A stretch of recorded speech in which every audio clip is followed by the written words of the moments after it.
watching the 2026 Big East Softball Championship presented by Jeep. On a gorgeous spring day outside of Chicago, we're running it back from last year for the second straight year for a Big East Softball Championship. The Creighton Blue Jays take on the UConn Huskies. Barber in the air, down the line, and off the wall. Cruz got a late jump, so she's coming to third. They'll send her around. The throw to the plate is not in time. Heidi Barber, RBI, go-ahead triple. Got him. There's that sinker again. And for the third time tonight, UConn has left the bases loaded. You could divide to figure out a batting it. Costellas in the air to left. This game is over. Runner going again. Weaver's throw to second is on the money. Nick Weaver is automatic. That's the second guy he's thrown out today. Wave and a miss. Audrey Gilman is a magician. She keeps disappearing out of innings. In the air, right field and deep. Doherty turns and looks. This ball game is tied. This one driven to right. Did she do it again? Of course she did. Grace Jenkins. If you don't know the name yet, learn it. In the 50th season of UConn softball, that group of women just made history. For the first time in almost 25 years, they're Big East tournament champs.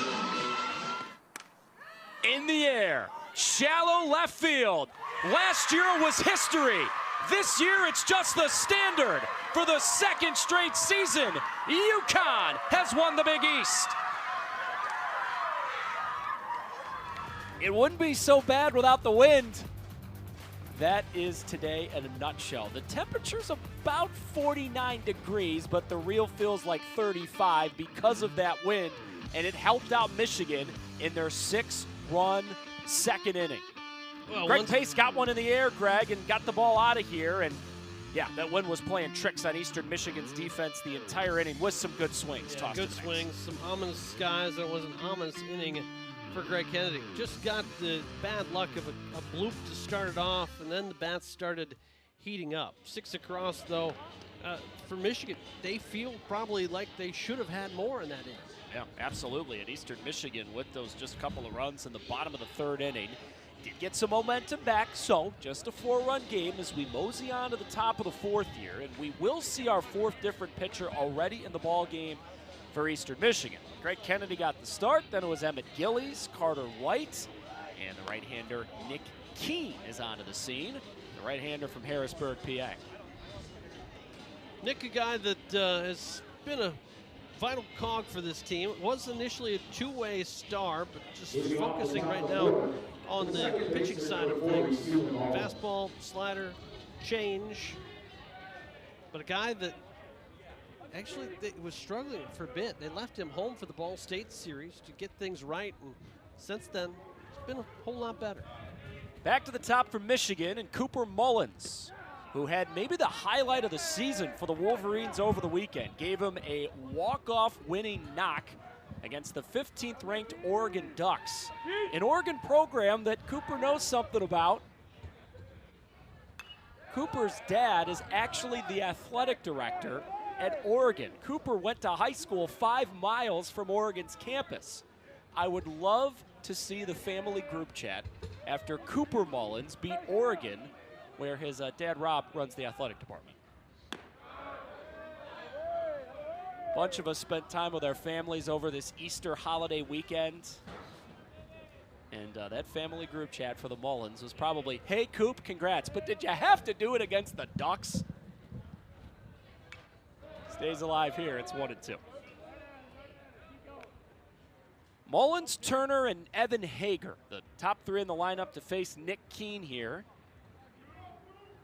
Wolverines got those 6 runs in the second on 5 hits, highlighted by that Pace homer we showed you. Nobody's playing short. That time the shift doomed the Eagles, and it's back-to-back knocks for Cooper Mullins.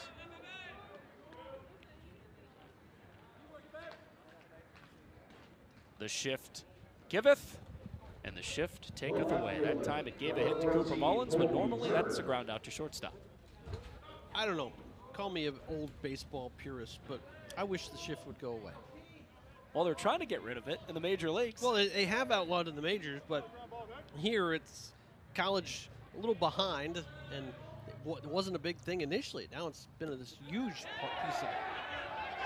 Crane has no idea where the ball is. This rolls all the way into the Michigan dugout, and Cooper Mullins all the way to third on a pitch that was a swing and a miss.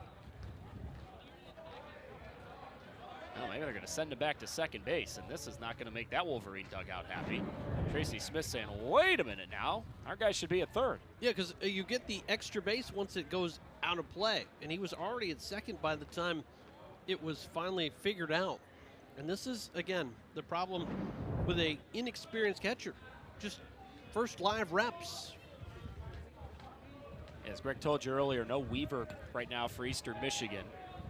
Team that was swept at Toledo over the weekend, and a bunch of guys not available for this one today.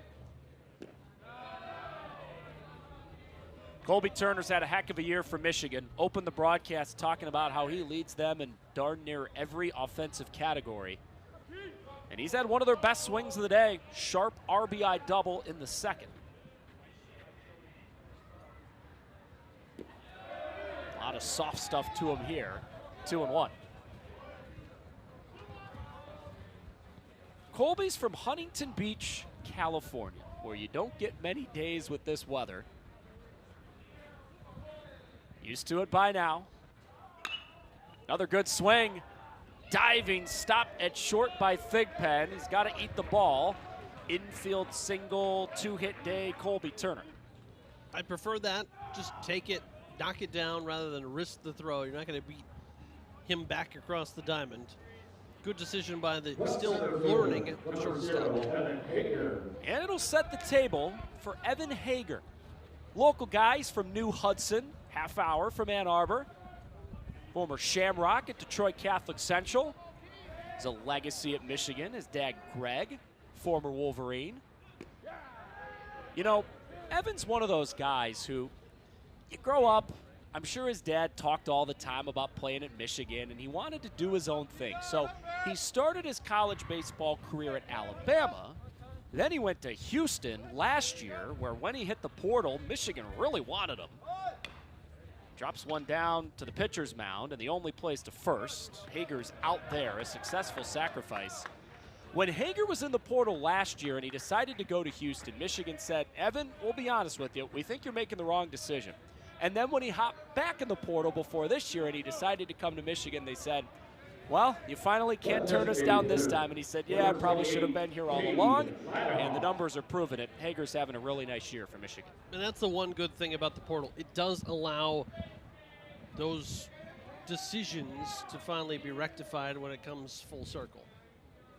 Cade Ladahoff, big hack and a miss. I think that's something important, Greg, to talk about is, look, everyone's pointing out the downsides to the portal and the world we're living now in collegiate athletics. And yeah, there's some downsides, but there's also some very good sides. See the story of Evan Hager.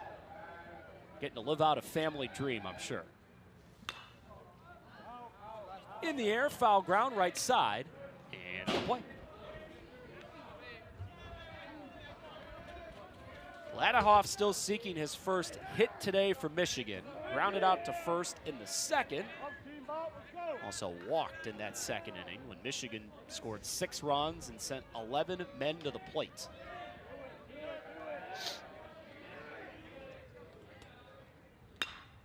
Oh, that's a good piece of hitting. It's down in center and should score 2. Mullins is in. Turner's right behind him. Cade Ladahoff has made it 8-2 Wolverines. Vandewater takes low. Oklahoma State transfer. Coaching staff told us about Tara. From the second she walked in the building, she raised the standard of this entire team by just being herself. She set the standard this weekend. Hit a couple of home runs on Thursday night to knock out the top seed in this tournament, the Providence Friars. Here she is again. A big-time spot, 1 on and 1 out. And if she gets a hold of one here, this Big East championship looks a whole heck of a lot different.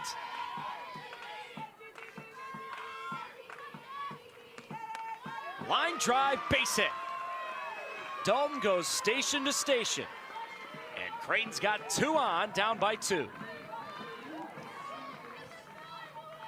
Good job by Vanderwater getting a piece of that one. And you talk about the standard that she set coming from Oklahoma State, who's made a handful of deep runs into the postseason.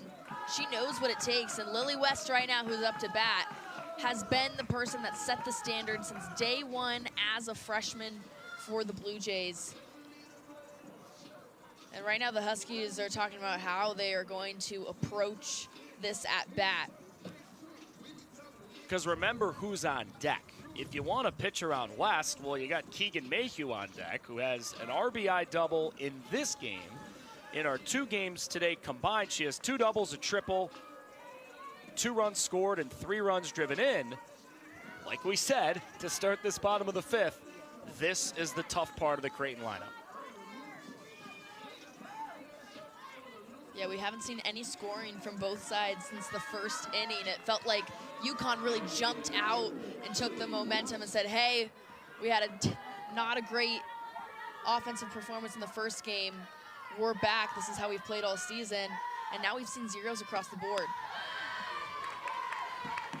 Gut check time again.